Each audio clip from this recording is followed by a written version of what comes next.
Calderon, thanks for being with us. Now, this bill has passed, but there's still some way to go before the US immigration system is reformed as promised by President Biden, isn't there? Yeah, I mean, we have a long way to go. I mean, if you're comparing what he originally proposed and what's on the table now, it's already by half, right? So where does this go from here? The Democrats do hold the House, the Senate, and the presidency.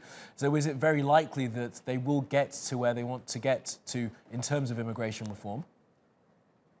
Well, that's a big question. I think the answer is probably that the original plan is really ambitious. I'm not sure that we'll get the original plan that was produced by, or that was proposed by President Biden. As you know, probably that there are like two additional pieces: the Farm Worker Modernization Act and the one for DACA. I think that's probably the most likely, just given the public perception and public sympathy towards both of those groups. I mean, you talk about public sympathy, of course, but there is a hold-up in the political realm against this kind of legislation. Where is the impasse? What's the issue with trying to reform the immigration system in the United States? That seems like a really big question. I mean, I think on this particular issue, for example, with the Dreamers, I think it's easier to answer that with the Dreamers just because, in the news recently, of course, there are a number of unaccompanied minors coming into the United States, and at some point they might also qualify for DACA. I think that that's not really reflective of how the law stands right now.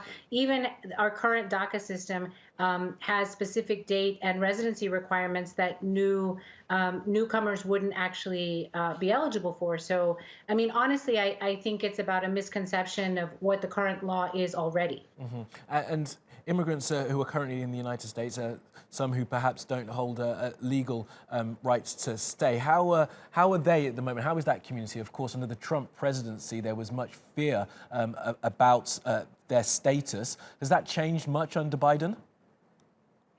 I mean, I think it has changed. I mean, at least in part because, I mean, there's definitely a shift inside the administration with respect to focusing and targeting on specific types of individuals who are here undocumented or without lawful status.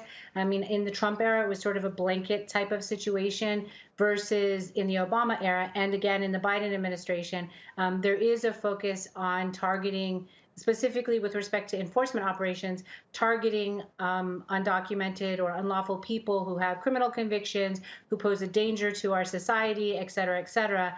I'm not saying that they're not going to enforce other types of undocumented individuals or actions against them, but I think that there's definitely a shift which has allowed the community to breathe a little bit of a sigh of relief, especially when you think about individuals who've been here for a really long period of time, people who have had some sort of status, TPS or DACA, that's sort of up in the air. Absolutely. So some progress, but still a long way to go. Ofelia Calderon, thank you very much for being with us.